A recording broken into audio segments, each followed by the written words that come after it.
Bill Jagielka, how is he? Is great, really. Obviously, with Phil is just being a centre half is someone that I want to make sure that he's 100% to play 90 minutes. So we're going to organise a behind closed doors friendly and make sure that this week he's playing 90 minutes before he's going to get involved with the squad. But he's reacting really well to treatment. I think it's been great to have this couple of weeks regenerating and making sure that we give him every single opportunity to be fully fit and that we don't get 1% of risk of re-injuring. So I'm hoping that Phil will be available over the next 10 days, but it'll depend on the exercise that we're going to do behind closed doors over 90 minutes. Had he had a setback, or was it just a case of it taking longer than you thought? No, it's one of those injuries that you're risking a recurrence and you're risking a setback if you're not given the time that he needs. As I said before, early on in the season we pushed him too early and he got through well, but it was a big risk that we shouldn't take now. The accumulation of games and accumulation of minutes that he's had already this season, we have to be very careful with that sort of soft tissue problem. But he's been very influential in everything we do, and his role is vital in the dressing room, and he's been a real good presence around. How are you otherwise, injured? Well, Leon Osman is the only doubt that we have from the squad on Sunday. As you can imagine,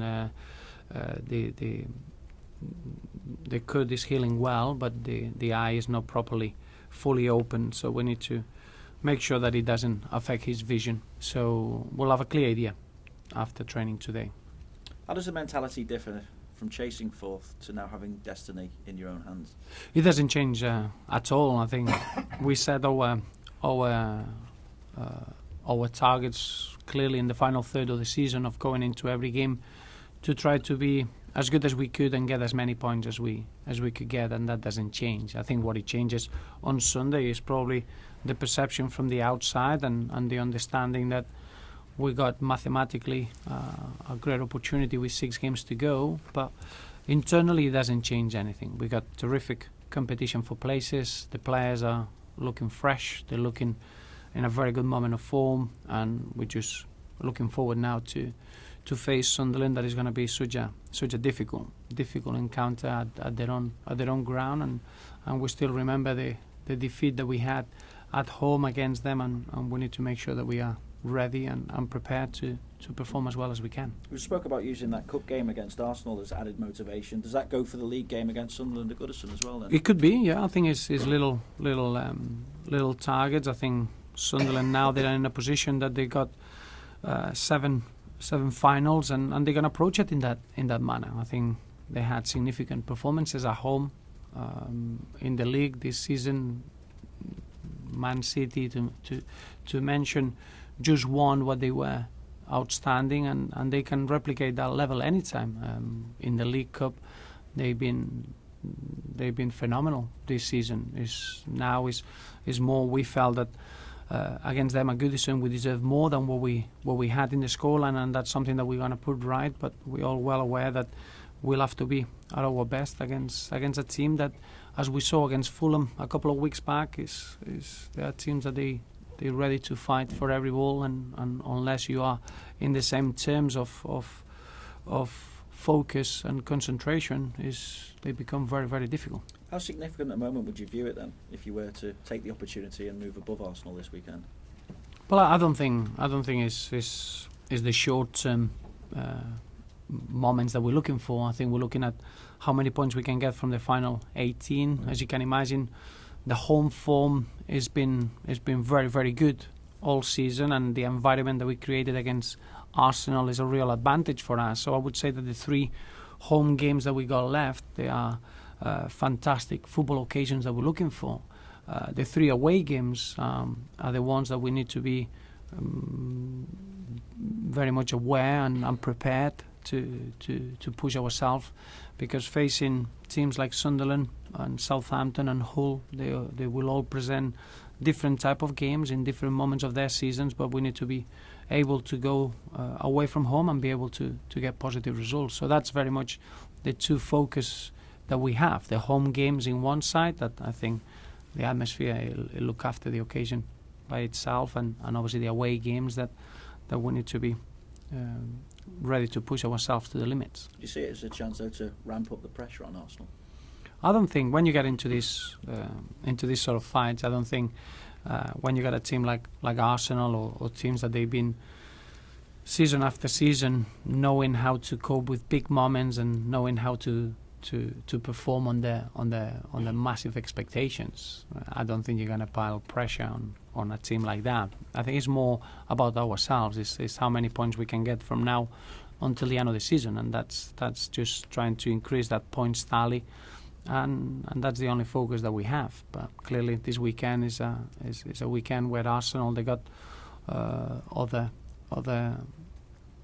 other competition, another competition to focus on, and we need to make sure that we don't distract ourselves from what's important for us. You think that experience that they have then still makes them favourites in many respects?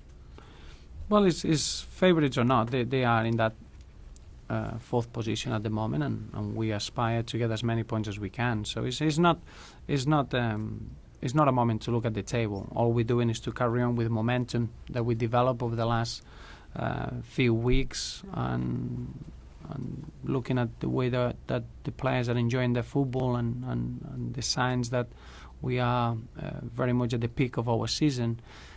We want to just enjoy every game that we got ahead of us. We're not going to look at the table until the final game of the season, and that's where the table would really matter. Lukaku said this week that he's here to make history. What does that tell you about his mindset at the moment, what he feels about this place as well?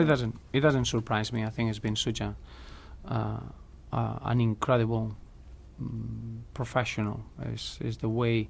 It's not easy at times to have a lone relationship where obviously the player can feel important. He can feel identified with what we are as a football club, and I think we allowed Romelu to be himself, to be very, very important, to develop, and I think clearly he's got a real focus, which is develop as well as he can, but develop memories for everyone to treasure. And making history in a football club like ours is not a situation that it happens every season or an easy opportunity. So you can imagine that he's a young man, but very much experienced in the opportunity that we have, all of us in front of us. Do you feel that those who've tried to criticise the loan system have almost belittled or tried to belittle what you've done here this season? No, really, no. You accept everyone's opinion. Obviously, the loan system is something that it has to be part of the game. We had 5 to 7 players ourselves sent out on loan. I think young players need the loan system as an opportunity to develop. I think what's difficult is to find a loan system or a loan relationship that it works. Every club always had the experience, always had one situation that they had the loan opportunity. Has it been successful? No, all of those. And I think you would say people will go against it in terms of having a player that is not in your property to develop it and increase its value. It's got its cons and pros. Clearly, from our point of view, the loan system was vital. It was something that we needed to finish our squad, but to criticize that, it would be ridiculous. That would be the same that criticizes because we give youngsters opportunities. We got, at times in the lineup, we got 4 on the 21s and 2 on the bench. That's an unknown quantity that you can't really set a value. We need what we are this season is a group of players that the loanees, they come in with an incredible attitude, a real desire. 2 cases, 2 young players that they needed the opportunity to develop. Another one, Gareth, that with his experience has become very, very important. But the loan players, you need to remember that there are players available at the beginning of the season. The younger players, they've been phenomenal, but the real key is that strong core that we have in the group. Any loanees or young players would never be successful unless you got a strong core of players, and that's a strong squad that we have. So Atletico Madrid have done all right in the loan market themselves, haven't they? Yes, yeah. Well, he's a very good example as well, and again is something that is giving them a little bit of an edge, and is something that has helped them to achieve probably things in the game that they didn't have the right through the finances at the beginning of the season. I think that's important. If you can be creative with the way that you can use your resources, that's part of the game. Some saying end of an era for Barca. No, I don't think that's the case. I think you're going to get players that obviously when you start playing over, once you reach the magic number of 30 years old, that's always going to be a question mark. When you win games, is because you're experienced. If you lose the games, is because you finished. This is the normal comment in football. I think Barcelona, they got a really good group of young players coming through. The philosophy is very strong, and the football principles will never change just because of a bad result. Just finally from me, Roberto, as well, we all know that the game's kicking off 7 minutes late out of respect for the 96 that lost their lives. Hillsborough, just your thoughts on that as well, please. Well, I think is a very important gesture from the whole league and from everyone in world football to pay the respects towards what happened 25 years ago. Obviously, from our point of view in the city, we're going to have an opportunity to have our own service alongside with the service at Anfield at Goodison, and obviously we are very much having that in mind to be able to pay the respects, and every Evertonian will have the opportunity to do that. So for us, is an important week in terms of showing our respect and giving all the support that we can to the families and to be all together in these moments.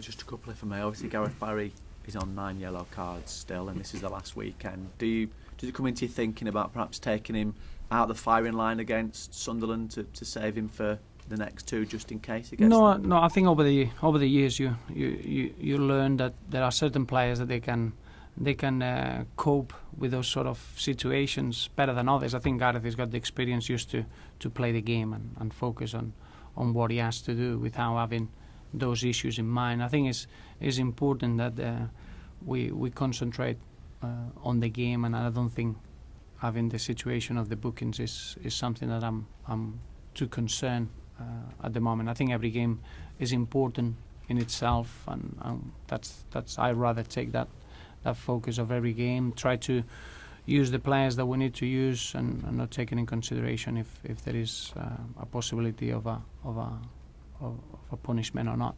And in terms of dealing with situations, you know as well as anyone, I suppose, what Gus Poyet is going through at the moment. It's a situation that you've been in as well. Yeah. What is he going through right now?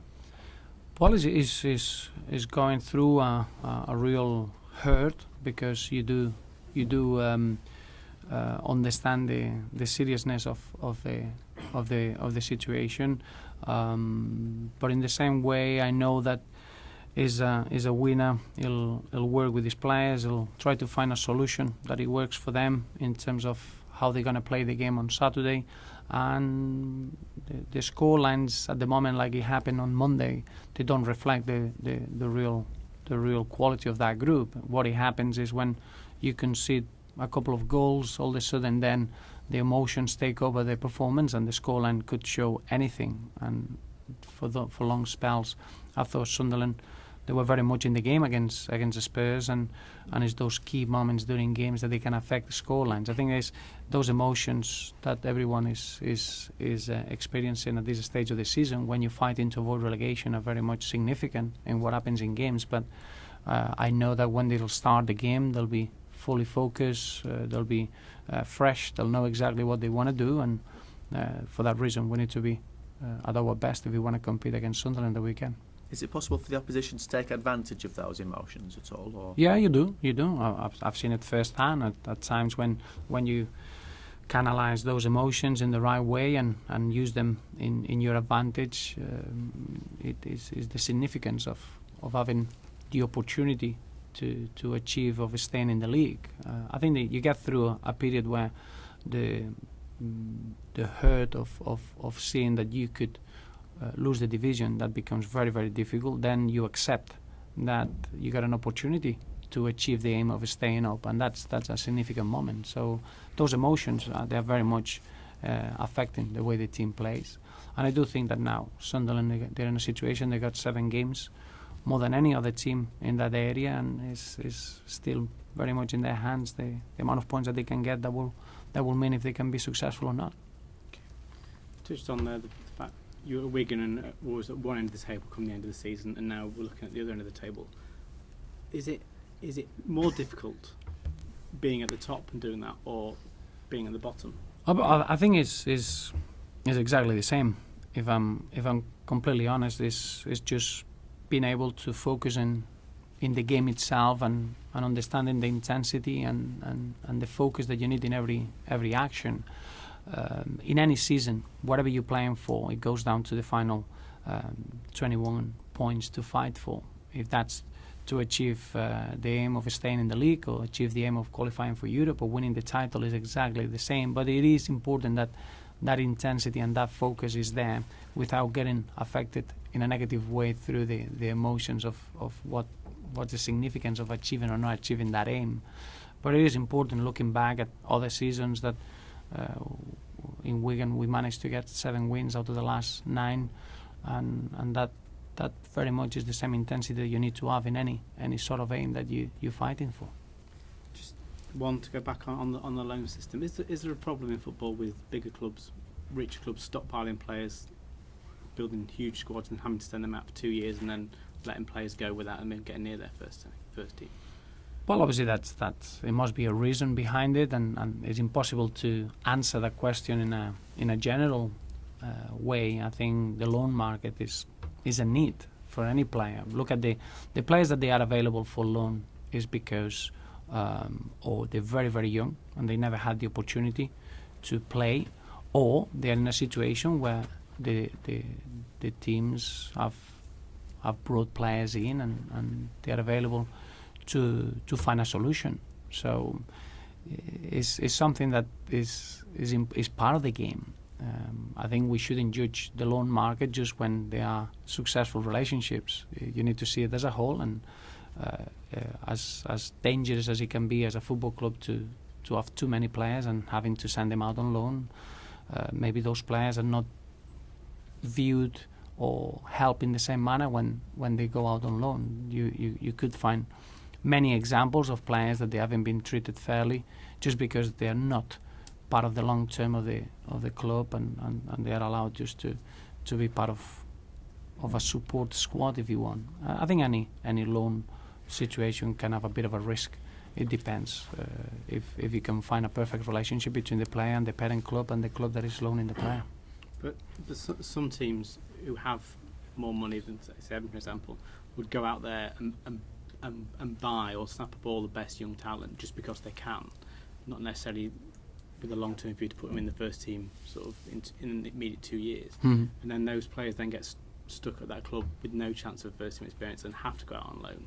But those clubs are doing that all the time. I mean, they're harvesting the best talent but not getting the best out of that talent. Yeah, no. I think it's a very good point. I think the more and more it goes down to the decision of the family of the young player. Sometimes as a young player you get attracted to the glamorous name of a football club, but then you need to be a bit realistic. There are clearly football clubs that they've got very much in mind developing young players and giving them opportunities, and we want to believe that we are one of those.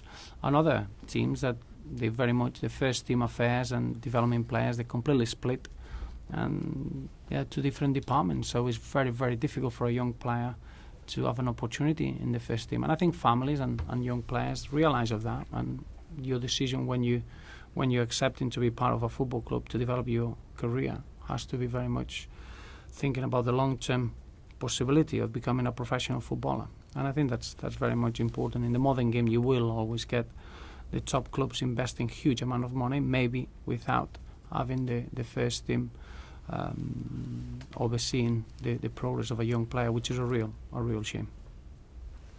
Thanks, Roberto. Thank you.